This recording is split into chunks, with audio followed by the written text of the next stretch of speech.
Mi nombre es Ana María Giraldo, yo soy comunicadora social de Bolivariana, soy psicóloga y soy especialista en gestión del talento humano. Y además, y como título más importante, soy mamá de Esteban y Emilia. El tema que hoy queremos conversar y me invitaron a compartir con ustedes es el tema de habilidades blandas. Y cuando uno piensa en habilidades blandas, y el nombre del encuentro justamente se llama Habilidades Blandas, Inteligencia Real, es justamente porque en un momento como el actual, donde se habla todo el tiempo de inteligencia artificial y todo lo que esa inteligencia artificial nos puede entregar y traer, sin duda está relacionado con todo el tema de conocimiento, ¿cierto? La inteligencia real justamente tiene que ver con las habilidades blandas. ¿Qué son las habilidades blandas? En poquísimas palabras, habilidades sociales. Cuando estamos en el contexto organizacional, la mayoría del tiempo nos dedicamos a resolver y a gestionar conflictos o situaciones con nuestros compañeros, con personas. Probablemente no pasemos las 8 horas del día resolviendo temas técnicos.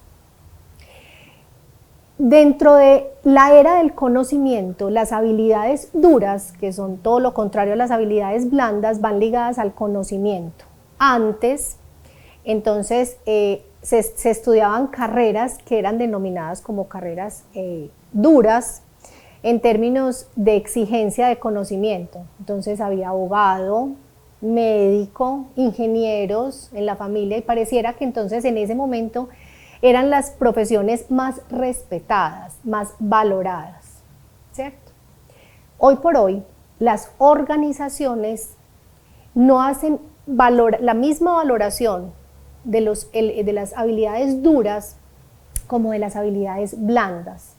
Y si decimos que las habilidades blandas son las habilidades sociales, son aquellas habilidades que paradójicamente en la universidad llamábamos de relleno. Yo también las llamaba así. Yo también asistía a esas formaciones de relleno porque es que eso no tenía que ver con el conocimiento, ¿cierto? Entonces, esas habilidades blandas de negociación, aprender a negociar, la comunicación, ¿cierto? La gestión y el manejo de conflictos. Hoy los líderes actuales, en un grupo de personas, sobresale aquella persona que dentro de su dinámica diaria, además de tener un componente técnico importante, tiene capacidad de relacionamiento. Esas son las habilidades blandas.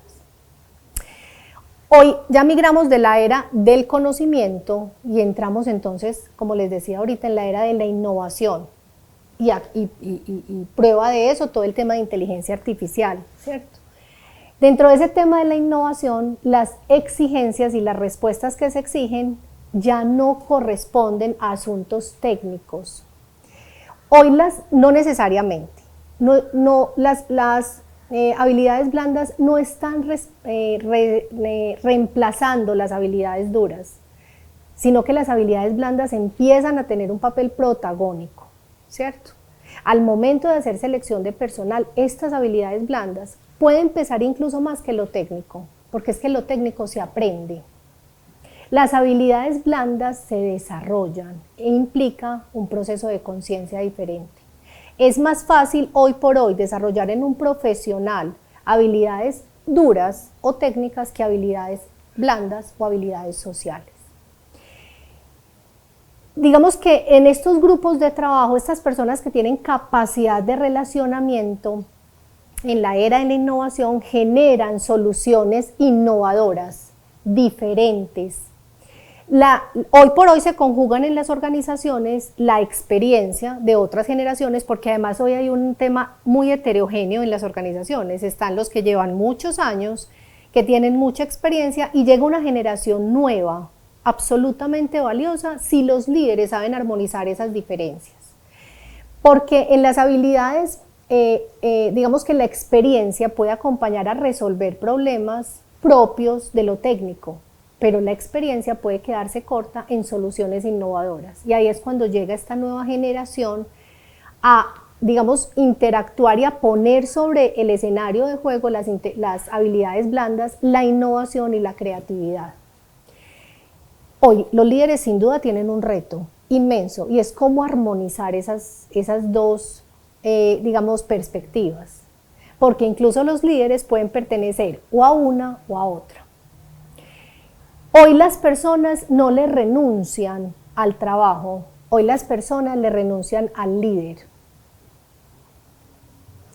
Puede haber un entorno súper chévere a nivel laboral, pero un mal líder puede hacer que gente muy buena y talentos muy buenos se vayan por un tema de habilidades blandas, porque los líderes pueden ser muy buenos técnicamente, pero les cuesta el tema del relacionamiento.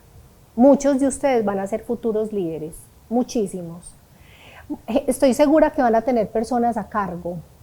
¿Qué tan hábiles, qué tantas competencias tienen ustedes? Pregúntense en temas de relacionamiento.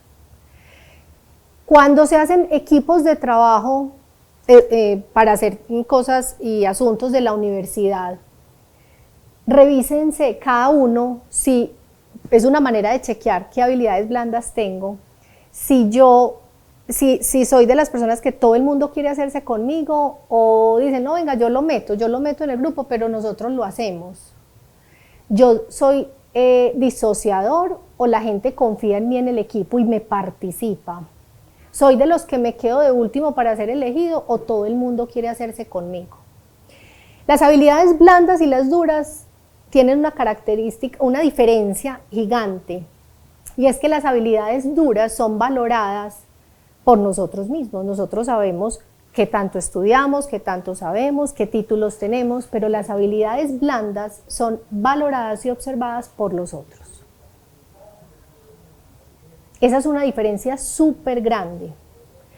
Difícilmente nosotros mismos podemos decir, yo soy súper buen negociador, yo me comunico súper bien. Esa valoración de qué tan desarrolladas tenemos nuestras habilidades blandas están sujetas a la evaluación siempre del otro. Y en asuntos muy sutiles, como les decía, si nos eligen.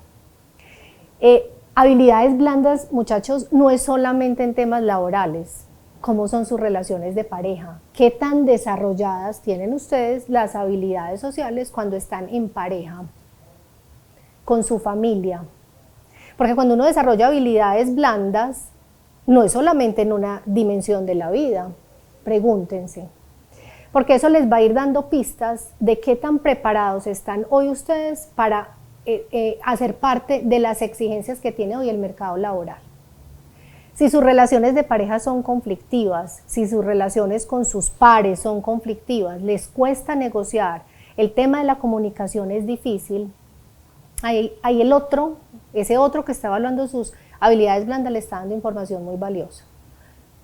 Nosotros en nuestra empresa hacemos procesos de selección, de reclutamiento y selección de personas absolutamente competentes desde el punto de vista técnico y que no pasan el último filtro porque no tienen desarrolladas las habilidades blandas, habilidades sociales.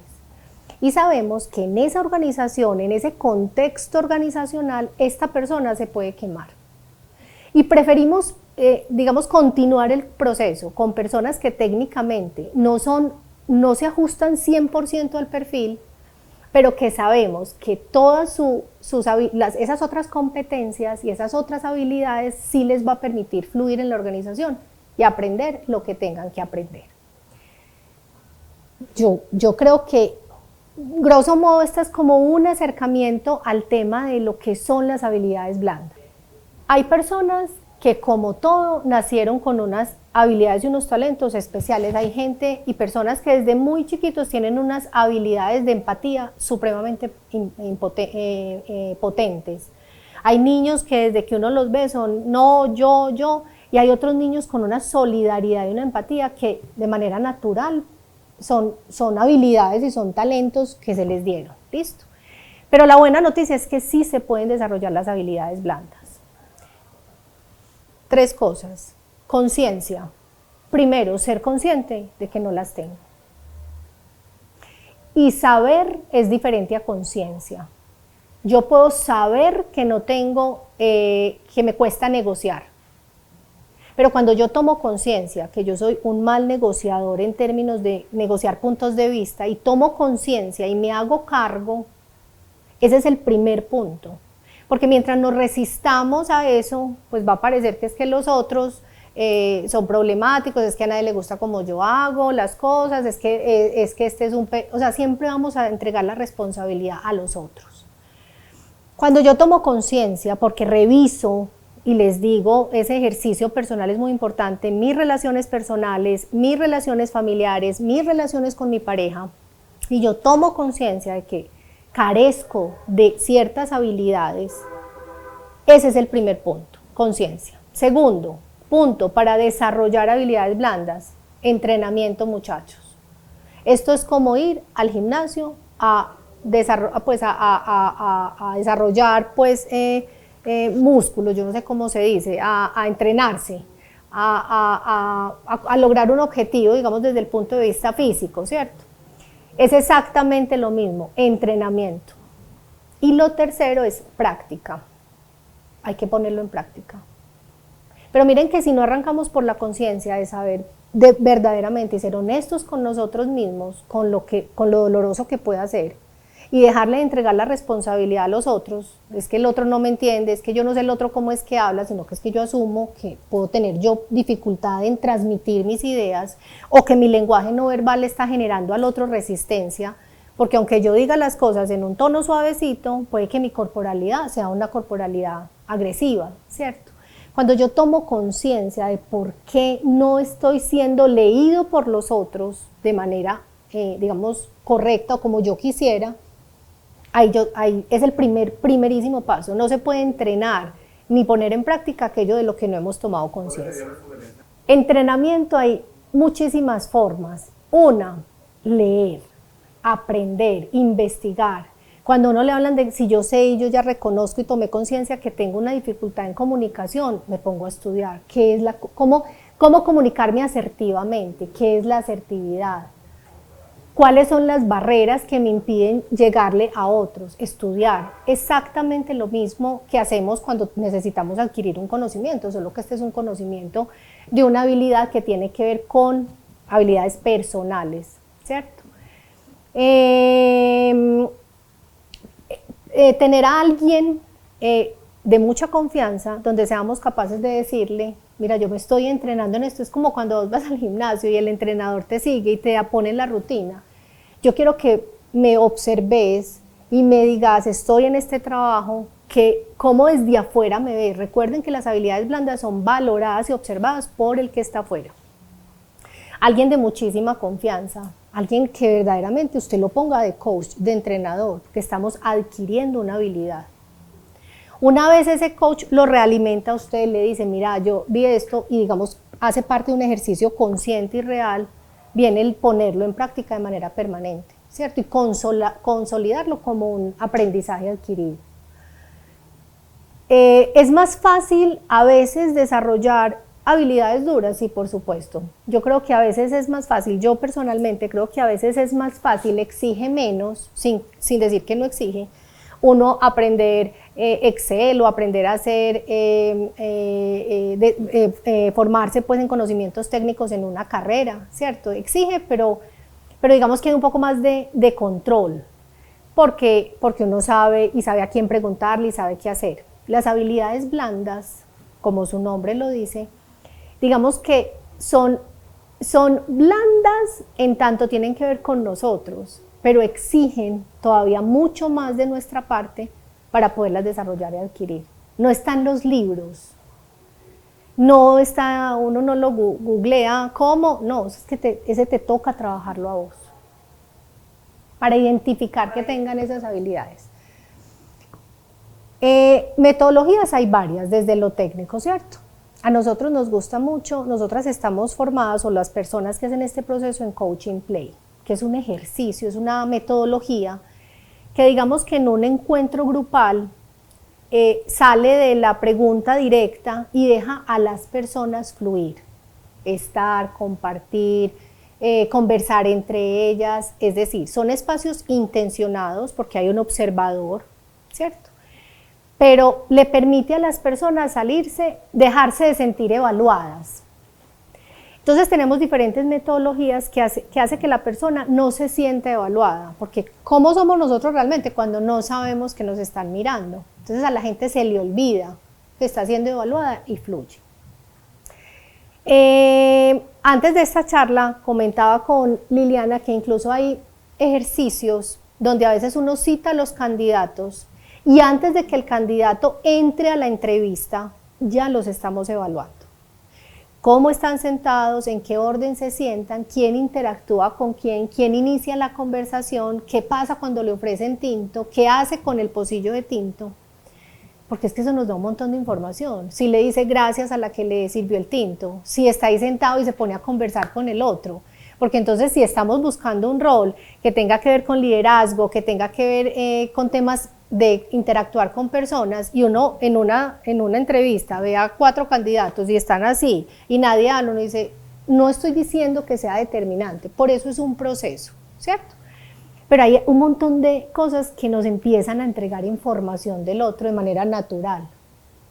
Entonces el muchas gracias, en cómo cede el puesto, en cómo saluda, cómo se despide, cómo interactúa con los otros candidatos mientras no lo están viendo, nos entrega información muy valiosa de esa persona, ¿cierto? De lo que tiene que ver con sus habilidades sociales. Si hay un reguero, ¿qué hace? Si pasó un niño y ¿qué hace? O sea, hay un montón de cosas que están siendo observadas. Por eso les digo yo que el proceso de selección, que no es el tema hoy, después lo podemos conversar, no arranca desde el momento en que a uno lo presentan y entra a la oficina. Les aseguro que desde la llamada, desde cómo respondió usted el correo, usted ahí está en proceso de selección, desde cómo es su hoja de vida, desde si su hoja de vida tiene errores de ortografía, ahí ya hay proceso de selección, porque dependiendo para el cargo, eso uno tiene una valoración distinta de un error de ortografía para un cargo de comunicador que de un error de ortografía para un cargo de vigilante, son 2 cosas completamente distintas, ¿cierto?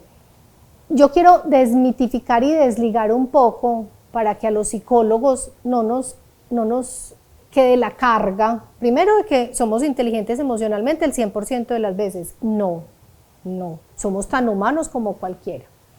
Y segundo, desmitificar un poco el tema de cómo yo, que no soy psicólogo, y lo digo no solo por la pregunta que me hace, sino porque hay como una sensación de, es que yo no tengo las herramientas porque no estudié esto, ¿cierto? Entonces, como desligarlo, la responsabilidad de tomar conciencia, entrenarse y practicar el tema de las habilidades blandas al margen de la formación es un asunto de responsabilidad emocional, personal.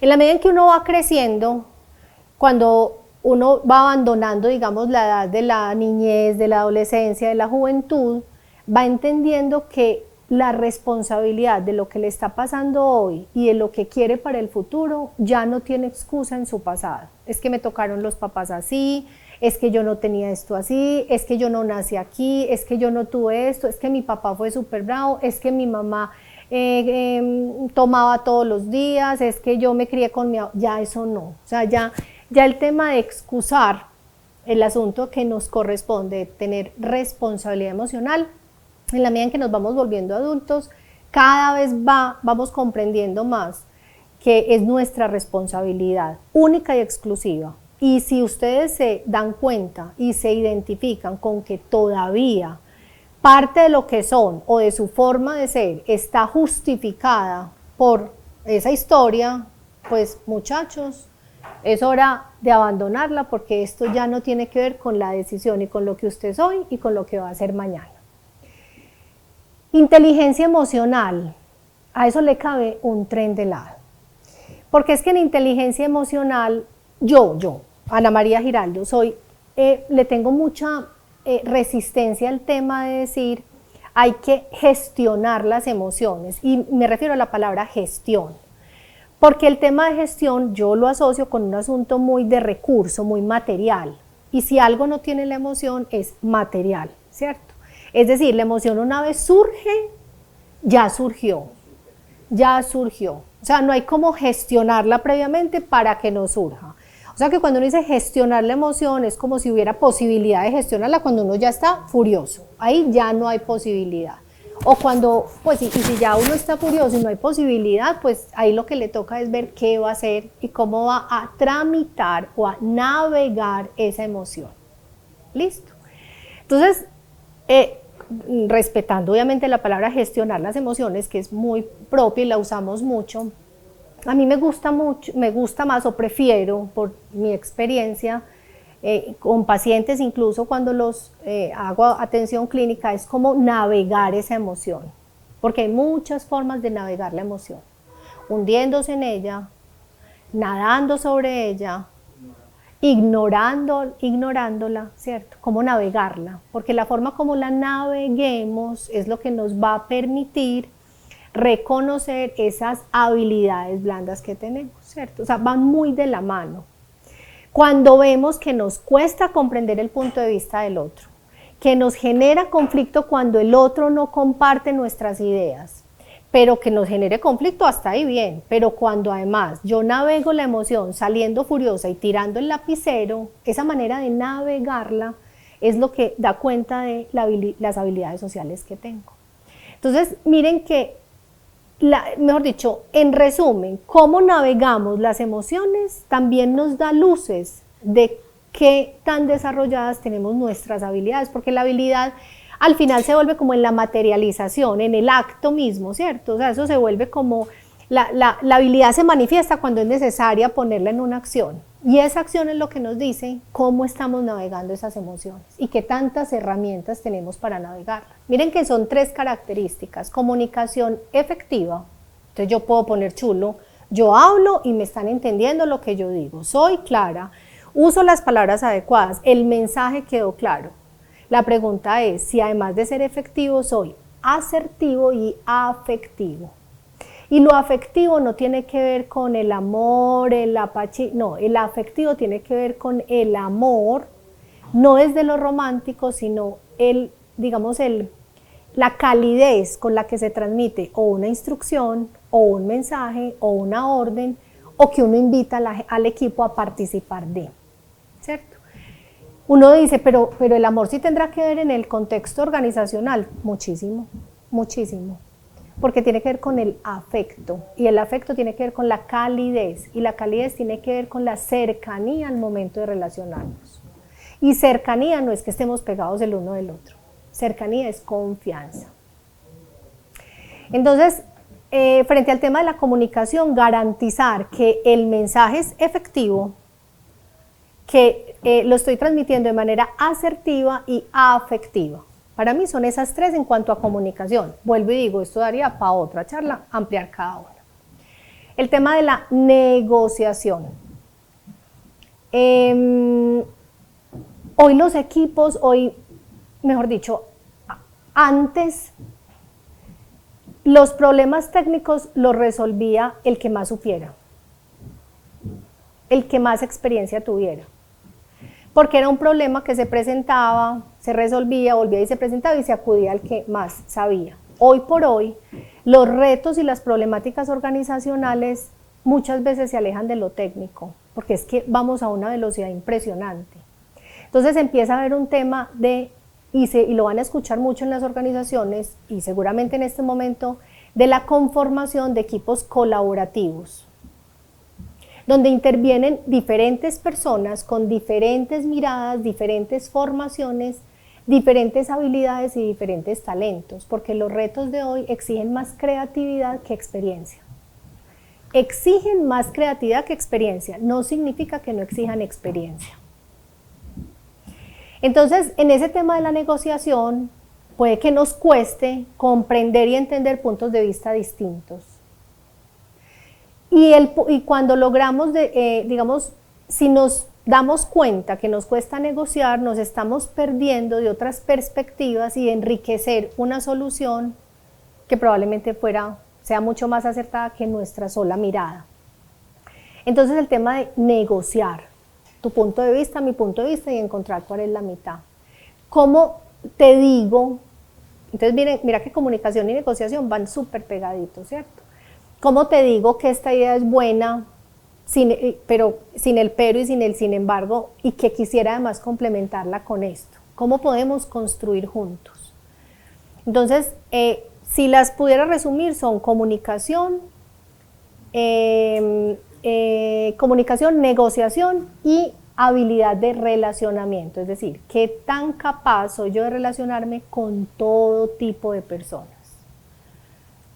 Y relacionamiento no significa que tenga una relación con nadie, ¿cierto? En particular, relacionamiento significa que yo soy confiable, que la gente me cree, no tengo seguidores, los seguidores son propios de las redes sociales. Al final, en este contexto laboral, cuando uno tiene equipos y cuando uno es líder, ¿qué requiere? Creyentes, alguien que crea en lo mismo que usted cree. Los seguidores lo abandonan a uno. Un día damos like y al otro día no. Un día seguimos esta cuenta y al otro día no. Pero los creyentes no nos abandonan, porque el creyente es cuando cree en lo mismo que usted cree. Entonces el tema de esa capacidad de relacionamiento, los emprendedores, es a quién se le vende, no al que tenga más plata, sino al que usted logre conectar con que el otro crea en lo mismo que usted cree, que le encuentre el mismo valor a lo que usted le encuentra valor. No son los seguidores los que nos compran, o nos compran hoy y mañana no. Si hay alguien infiel, son los seguidores, los creyentes no. Entonces, el tema de ser capaz de relacionarme, el tema de fluir en los diferentes contextos es muy valorado, ¿cierto? Y ahí pegadito a ese relacionamiento el tema de adaptabilidad. ¿Qué tanto me resisto al cambio? ¿Qué tan capaz soy de fluir con el cambio? Porque estamos en un mundo cambiante, ¿cierto? Estos entornos VUCA de los que se habla hoy por hoy, ¿cierto? Entonces, son cambiantes, son inciertos, lo que hoy es mañana no. Entonces hay una habilidad ahí muy importante y es la capacidad de adaptación al cambio. ¿Qué tanto me resisto? ¿Cierto? Y eso es absoluta, por ejemplo, esa habilidad de la adaptación, de la capacidad de adaptación es una cualidad, es un talento, es una competencia que hoy miramos mucho en los procesos. Porque entonces si hablamos de negociación, de qué capacidad tengo yo para influir, para convencerte, ¿dónde está mi capacidad de negociar? Entonces al final no soy buen negociador, soy buen... pues puedo persuadir puedo persuadir, tengo entonces otra habilidad. Entonces pilas que en el tema de la negociación, si estamos hablando de desarrollar habilidades blandas, a nosotros nos toca el 50%. Por supuesto, también tenemos que tener la serenidad, el equilibrio, la tranquilidad, la habilidad desarrollada de dejarnos persuadir cuando corresponda, de dar la razón cuando corresponda, de dejarnos influir cuando corresponda. Porque probablemente la capacidad desarrollada al 50 es peligrosísima, ¿cierto? Porque entonces yo tengo la capacidad de incidir en el otro, pero yo firme, ¿listo? Yo no sé, señores, si a ustedes les pasa que uno recibe un WhatsApp y uno le pone tono y todo, y uno ¿pero por qué me estás gritando? Vení, espérate, o sea, ¿cómo que me estás gritando? Pues te lo escribí por WhatsApp, y uno lee, uno casi que escucha el grito, ¿cierto? Y uno lee, y uno pero pues ¿por qué estás bravo? Y el otro, bravo, pues no, te dije esto y esto, porque uno le pone tono, porque como el tema de la tecnología es muy potente, muy importante, pero no puede, jamás reemplazará, ninguna inteligencia artificial reemplazará esto, nunca. El cerebro completa la información que no tiene. Entonces, si al cerebro le llega el WhatsApp o el mensaje por Teams o el correo electrónico, él tiene una información, pero como no la tiene completa, la completa con lo que tiene. Entonces dice, está bravo, seguramente me escribió así, casi que uno ve al otro escribiendo furioso y así súper rápido, ¿cierto? Muchachos, yo tengo ahí una postura personal. El cuchillo no es el que mata. El cuchillo no mata. ¿Quién mata? Lo que uno hace con el cuchillo. La tecnología en sí es espectacular.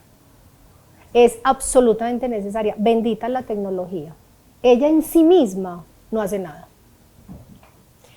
Entonces cuando decimos qué hacer con eso, me parece súper valiosa la pregunta, porque es ¿qué voy a hacer yo para que la tecnología no reemplace asuntos que no se puedan reemplazar? Miren, ninguna conversación difícil, con quien sea, se debería tener por WhatsApp. Aquí hay hasta divorcios por WhatsApp, si quieren que les diga. Las conversaciones difíciles se tendrán que tener con quien corresponda. El uso de la tecnología, vuelvo y digo, la tecnología en sí misma es súper poderosa para lo que es. La rapidez, un mensaje que requiera que sea difundido de manera masiva, ¿cierto? Pero hacer uso de la tecnología de una manera adecuada le corresponde a cada profesional. Ustedes que van a pertenecer a empresas, líderes de talento humano, hay cosas que el WhatsApp no reemplaza, que el correo electrónico no reemplaza. Hay conversaciones difíciles que se tienen que preparar, porque un correo electrónico jamás será leído e interpretado por el otro con la emoción, con el mensaje que usted le va a dar, ¿cierto? Respuesta: hacer uso de la tecnología para lo que es. Pero eso no nos corresponde sino a cada uno. Pues no hay un protocolo de cuando usted vaya a tener una conversación difícil, téngala, no. Es cómo seguimos rescatando. Miren, una de las dificultades incluso que hoy hay, esto que estoy diciendo es el ideal, no está fácil, porque después de la pandemia incluso, y las nuevas generaciones, la interacción les cuesta mucho. Es decir, prefieren la pantalla, la prefieren. Entonces, hoy por hoy nos estamos viendo como, vuelvo y les digo, producto de la pandemia, definitivamente pues marcó eso, ¿cierto? Digamos, de darle a la tecnología un protagonismo y una relevancia absolutamente importante, necesaria, y nos facilitó muchas cosas, pero nos quedamos ahí.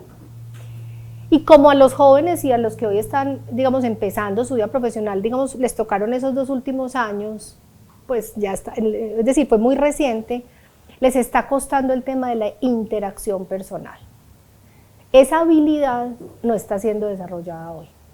No, prefieren chatear, estar. Sí, ¿qué les corresponde a los líderes y a las organizaciones hoy? ¿Cuál es el reto? Garantizar y seguir buscando espacios de interacción, porque se nos va a olvidar. Entonces es una corresponsabilidad, si me lo preguntas en el contexto organizacional, ¿qué puedo hacer yo? ¿Qué responsabilidad asumo yo? ¿Y qué responsabilidad está asumiendo la empresa para garantizar que se sigan privilegiando espacios de interacción, donde el trabajo colaborativo sea con gente real, en mesas de discusión real, ¿cierto? Corresponsabilidad de las organizaciones, obviamente dependiendo pues a qué se dedican las organizaciones, ¿cierto? Pero no se puede perder, y ahí viene súper potente un tema de cultura organizacional. ¿Cómo vamos a armonizar la cultura organizacional con las nuevas tendencias, con la nueva realidad? ¿Y qué van a hacer las empresas para que el tema de desarrollar habilidades sociales no se pierdan? Porque no solamente ocurre en el contexto laboral, las habilidades sociales de los chicos hoy, de los niños, de los adolescentes, están más reducidas. Es decir, no están creciendo con herramientas y estrategias relacionadas con temas de habilidades sociales. Están creciendo full tecnología. Hay un libro, no recuerdo, les quedo viendo el nombre, que dice cómo decir no sin sentirse culpable. Marcar el límite tiene que ver con qué tanto nos conocemos nosotros. Porque a veces no decimos sí o decimos no, digamos porque, mejor dicho, si hiciéramos el ejercicio de viajar primero al interior de nosotros mismos y conocer qué nos gusta, qué nos apasiona, cuáles son nuestros no negociables, cuáles sí son nuestros negociables. Decir no o establecer el límite sería mucho más fácil, pero a veces ni siquiera nos conocemos ni hemos identificado bien qué nos conecta. Entonces decimos que sí, Y cuando estamos en ese evento, en esa reunión, uno dice, ¿yo qué estoy haciendo aquí? Yo debí haber dicho que no. Pero no es que no hayamos dicho que no porque nos dio pena, sino porque no nos hemos permitido conocernos, de saber que ese no es nuestro lugar, ¿cierto? Marcar el límite tiene que ver sobre todo con el conocimiento que tengamos de nosotros mismos, para poder saber a qué le decimos sí, a qué le decimos no. Más allá, digamos que la forma, ese ser asertivo, digamos que es consecuencia de. Pero tener la claridad de que de lo que a mí me gusta, o de por qué voy a hacer esto, o por qué no quiero hacer esto, no tiene que ver con el otro, ¿cierto? Ahora, que al otro no le guste, que el otro no se sienta cómodo con tu no, señores, es responsabilidad del otro, de su capacidad de navegar la emoción, ¿cierto? Porque no podemos cuidar al otro de sí mismo. Hay que elegir, o el otro navega la emoción de su malestar, o la navego yo. Pero uno de los dos tiene que navegarla. Si yo me conozco y tengo claro que no quiero ir a esto o no quiero hacer esto, yo navego ese malestar de la emoción, no por esto, y soy capaz de decirle al otro, no por esto, no le tengo que decir porque tu familia es súper odiosa, porque ya no me tratan bien. No hay necesidad de dañar al otro. No quiero ir porque yo prefiero quedarme en mi casa leyendo. Pero esto, porque empieza a generarse el conflicto. Y hay técnicas de comunicación asertiva. Entonces uno escucha y uno dice, sí, pero prefiero quedarme en mi casa. Pero tan aguafiestas. Sí, pero prefiero quedarme en mi casa. Una técnica del disco rayado, ¿no? No pasa nada, no entramos en conflicto y el otro tiene que lidiar con su malestar. Esa sí no es una responsabilidad personal. Las habilidades sociales propias llegan hasta donde inician las habilidades sociales del otro. Pensamiento crítico va muy ligado al tema de la conciencia, ¿cierto? Las habilidades blandas van ligadas al tema de inteligencia emocional y de pensamiento crítico, en tanto yo soy capaz de reconocer en mí misma, pues o en mí mismo, asuntos que tengo que trabajar. Aquí, cuando se habla de desarrollar habilidades blandas, ser permisivos y ser flexibles con nosotros mismos no va a ayudar. Porque si nosotros mismos excusamos la no capacidad de relacionamiento que tenemos, de negociación que tenemos, ahí no habita el pensamiento crítico, ahí sigue estando la excusa de no lo hago por algo que no es mi responsabilidad. Cuando hablamos de comunicación, negociación y relacionamiento, recuerden que desde que empezamos este conversatorio, no me he salido de que aquí solo hay un responsable, es decir, ya en este punto, con esta claridad, los otros no tienen nada que ver con aquello que a usted no le está fluyendo. Es que mi pareja es tóxica, no, pues tan tóxico es usted que está ahí metido como la otra, pues no es el otro. Es que mi jefe es súper, no sé, no sabe decir las cosas. ¿Dónde está el límite tuyo? Pues porque el otro llega hasta donde la rayita del límite tuyo te lo permita, ¿cierto? La pregunta es, ¿dónde estoy yo? ¿Qué parado tengo yo en la vida que dejo que otros, pareja o jefe o hermano o mamá, se pasen de mi rayita? ¿El otro va a cambiar? No. Es que el otro está cómodo. ¿El otro tiene habilidades blandas? No. Ana, pues que si el otro no tiene habilidades blandas, ¿yo por qué sí? Porque es que es el bienestar tuyo. Que el otro no tenga habilidades blandas, déjalo hasta que un día reviente o viva tranquilo así, no le quite la paz. Que el otro no tenga habilidades blandas no tiene que ver con la necesidad de usted desarrollar habilidades sociales, porque es su bienestar. Es que los otros no se saben cómo, pues no me sabe decir las cosas, problema del otro. El otro mirará qué hace, porque seguramente está teniendo conflictos en muchos escenarios. ¿Qué va a hacer usted? ¿Cuál es el parado suyo? ¿Cuál es su límite? ¿Usted los tiene claros? ¿Usted sabe cuáles son sus no negociables en la vida? Porque si no los tiene, muy fácilmente se le van a brincar a la rayita suya. Pues se la pasan. Habilidades sociales, muchachos, quiero ir, no sé si concluyendo, dejándolo ahí, no tiene que ver con ser buen amigo, ser el mejor, el más popular del trabajo, la mejor pareja, no. Las habilidades blandas y las habilidades sociales tienen que ver con una forma de relacionarse con el mundo de manera respetuosa y sana con los otros y con usted. Nada tiene que ver con ser el que es amiguero. Uno puede tener habilidades sociales y ser de pocos amigos, ¿cierto? Pero es muy buen amigo de sus pocos amigos. No tiene que ver con el volumen. Las habilidades sociales tienen que ver con la cotidianidad, con cómo se resuelven los conflictos de manera cotidiana, cómo interactúo, cómo me comunico, qué tanto me adapto al cambio, qué tan fácil me adapto al cambio. Lo que sí les digo, muchachos, es que los estudios dicen que la gente no le renuncia a las organizaciones, le renuncia al jefe. O sea, cuando una persona se va, generalmente no se va a la organización, se va porque está hasta aquí el jefe. Entonces, si hay una renuncia y hay gente que se está moviendo, una organización comprometida pone la lupa en sus líderes. Los líderes son la extensión de la cultura organizacional, no es un departamento de gestión humana o de talento humano el que gestiona o el que alimenta o el que fortalece la cultura organizacional. Los líderes son los brazos extendidos de esa cultura. Entonces, el papel que tienen los líderes en la organización es de primera línea. De primera línea. Entonces, la respuesta es, además de porque aunque los instrumentos estén, puede que las organizaciones no hayan tomado conciencia de la necesidad de formarlos, temas de coaching, temas de evaluaciones de pruebas psicotécnicas de alto perfil, pues para altos perfiles, altos ejecutivos, espacios de conversación abiertos,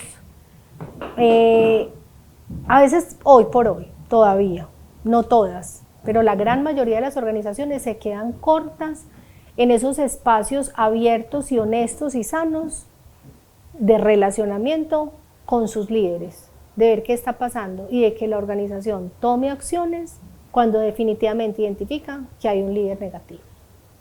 Es que a veces los líderes son los tóxicos. La resistencia al cambio de las organizaciones. La resistencia al cambio y los costos asociados, porque entonces si lo echamos, pero entonces y se genera y puede salirle muy costoso a la organización, ¿cierto? Pero hay líderes que dicen, no me importa, puede salir lo costoso que sea, pero hoy hay empresas que privilegian el ambiente laboral por encima del conocimiento. Es decir, prefieren formar a estas personas en temas de conocimiento porque saben que formarlas en temas de conocimiento está comprobado. Se demora menos que si yo tengo un equipo altamente calificado sin habilidades sociales. Llego más lejos organizacionalmente con un equipo con altamente calificado en habilidades blandas porque lo otro se lo puedo enseñar. Para eso otros sí hay cursos, formaciones. Absolutamente, porque entonces se demora más en ese grupo sin habilidades blandas te enlentece, ¿cierto? Ralentiza los procesos. Hay líderes, gerentes, presidentes que detectan eso y ya entendieron que no. Otros ya van de salida y ahí vamos. Pero la inteligencia artificial, por ejemplo, nos pone a una velocidad impresionante. Y por eso el nombre de la charla, ¿cierto? Si hay algo alejado de la inteligencia artificial, son las habilidades sociales. Esa es inteligencia real, del día a día, cotidiana. Ahí no hay Siri que valga. Siri se llama, ¿cierto? Una de tantas, ahí no hay. Incluso dicen que la inteligencia artificial va a ser capaz de que, pues, esta charla que yo estoy dando o conversando, me copie la voz, me copie el mensaje, sepa qué hablaría porque me conoce. Pero yo creo que a la inteligencia artificial se la estoy poniendo muy difícil porque hay un asunto de energía, de cadencia en la voz, que yo creo que difícilmente va a ser, digamos, replicada con exactitud, ¿cierto? Y eso es, finalmente. Las habilidades blandas es aquello que no se puede sistematizar, estandarizar. Y ahí se abre un tema gigante que empieza a ver con el tema que tiene que ver con el tema de marca personal. ¿Qué es eso que dejamos en los otros? Que no se pudiera cuantificar ni decir, pero hay algo que uno deja en los otros, que es ese tema de marca.